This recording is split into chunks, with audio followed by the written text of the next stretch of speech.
የአቤል እናት ርብቃንና አቤልን ለመፈተን ነው እንደዚህ ያደረገችው ብዬ አስባለሁ።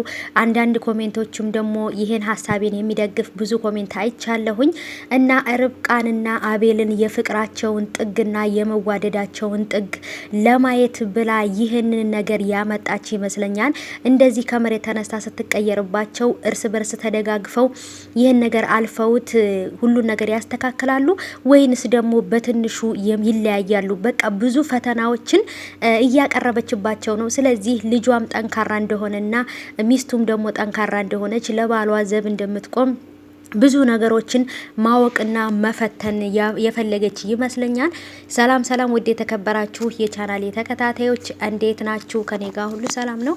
ሰላማችሁ ይብዛልኝ ባላችሁበት ውድ ቤተሰቦቼ። ለቻናሌ አዲስ ከሆናችሁ ሰብስክራይብ አድርጋችሁ ቤተሰቡኑ፣ ነባሮች እንኳን በሰላም መጣችሁ ብያለሁ። ውድ ቤተሰቦቼ አሁንም ድጋሚ በርብቃ ድራማ ተመልሼ መጥቻለሁ በአዲስ ቪዲዮ። ቪዲዮውን አይታችሁ ከመጨረሳችሁ በፊት ላይክ በማድረግ ጀምሩት። ሰብስክራይብም ካላደረጋችሁ ሰብስክራይብ አድርጉ እና ወደ ገደለው ስገባ በመጀመሪያ ላይም ደግሞ እንግዲህ ቀንጨብ አድርጌ ለማስረዳት እንደሞከርኩት የአቤል እናት ይህን ነገር ያደረገችው አቤልንና ርብቃን ለመፈተን ይመስለኛል። እንደሚዋደዱና እንደሚፋቀሩ እንደሚተሳሰቡ ከሷ ፊት ላይ በጣም ብዙ ሪያክቶችን ያደርጋሉ። እሱም አንዳንድ ጊዜ ለወጥ ያደርገውና መጥፎ ሰው ይሆናል። ድጋሚ መልሶ ደግሞ መለስ ይላል እናቱን ሲያያትና ይሄ ነገር እነሱ ሳይፈልጉ እኔ በመሀላቸው ገብቼ እንዲዋደዱና አብረው እንዲኖሩ ያደረኳቸው ይመስለኛል ብላ አስባ ይሄን ነገር ያደረገች ነው የሚመስለኝ። እርግጠኛም ደግሞ ይሄን ነገር ነው ብዬ ነው የማስበው።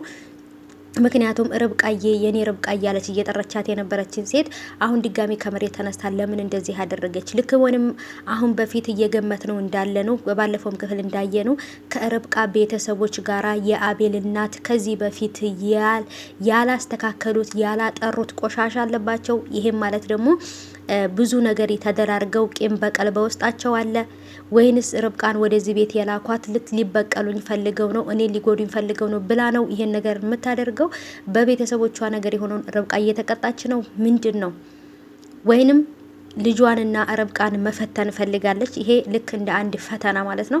ምክንያቱም ህይወት ሲጀመር በጣም ከዚህ በላይ ብዙ ፈተናዎችን ሊገጥማቸው ይችላል። ስለዚህ ተባብረው እጅ ለእጅ ተያይዘው ይህንን ፈተና ማለፍ ይችላሉ ወይንስ አይችሉም የሚለውን ለማወቅ ፈልጋ ነው። አይኖ ብቻ አላቅም። የበፊቷም የአቤል ፍቅረኛ አሁን ላይ በጣም ከእዩ ጋር ሆና ያንን ቤት ለማጥፋት ለማበላሸት በጣም እየጣረች ነው። ምክንያቱም አቤል ገፍትሮኝ እኔም ይቅርታ እየጠየኩት ነበረ። አንተ የላከው ሜሴጅ ካየ በኋላ ገፍትሮ ትቶኝ ነው የሄደው። ስለዚህ መቼም ይቅርታ ያደርግልኝም ብላ ለእዩም በነገረችው መሰረት እዩም ደግሞ እንግዲህ ያ ወረቀት ያ ፋይል እጄ ላይ ካልገባ የኔና ያንቺን ፍቅር እዚህ ላይ ነው የሚያቆመው፣ ይህን ታውቂያለሽ ብሏታል። እዩ የሚፈልጋት ለገንዘብ ለጥቅም እንጂ በጭራሽ ለፍቅር አይደለም። እና ከዚህ በፊትም ለፍቅር የሚፈልጋት ቢሆን እዩ አምጥቶ ለጓደኛው ለአቤል አያስተዋውቃትም። ከአቤል ጋር ፍቅር እንዲጀመር አያደርግም ነበረ። ስለዚህ እሱም ሊጠቀምባት ነው ልጅቷን የፈለገው። አቤል ደግሞ ያን ነገር ካየ በኋላ ልጅቷን የበፊት ፍቅረኛውን ትቶ ወደዚህኛው ወደዚችኛይቱ ወደ ርብቃ የተገለበጠ ይመስለኛል። የርብቃም ጓደኛ እርጉዝ እንደሆነች ርብቃ ነግራታለች። ርብቃ እርጉዝ ናት፣ ለዛውም የአቤል ልጅ በሆዷ ይዛለች። ስለዚህ የአቤል እናት ፈተናም ከሆነ ፈተናውን በደንብ ያልፋሉ ብዬ አስባለሁ። እንግዲህ ፈተናም ካልሆነ ደግሞ የልጅ ልጃቸውን ሲያዩ ልቦና ይሰጣቸውና ይመለሳሉ ብዬ አስባለሁ።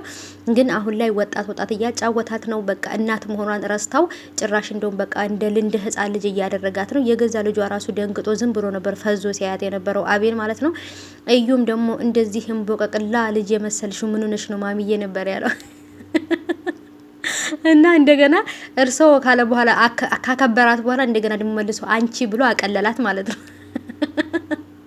እና እዛ ፓርት ላይ በጣም ነበር ፈታ ዘና ያልኩት ማለት ነው ለመናገር። እና አንዳንድ ጊዜ እዩ እየቀለደ የልቡን የሚሰራ ሰው ነው ማለት ነው። እና አሁንም እንግዲህ ቀልድ ቢመስልም የሚናገራቸው ነገሮች መጨረሻ ላይ የሆነ ፍሬ ያፈራሉ ብዬ አስባለሁኝ። እዩ በጣም እያስፈራኝ ነው። የቤት ሰራተኛቱንም ደግሞ የመጣሽበትን አላማ ለምን ትረሻለሽ? የመጣሽው እኮ ለዚህ ነው።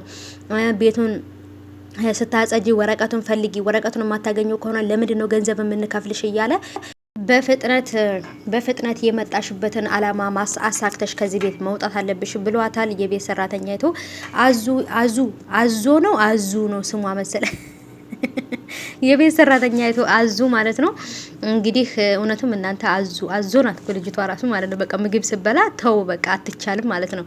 እና እንግዲህ ይሄ ነገር ትክክል ነው አይደለም የሚለውን እንግዲህ በቀጣይ ሲለቀቅ የምናየው ይሆናል።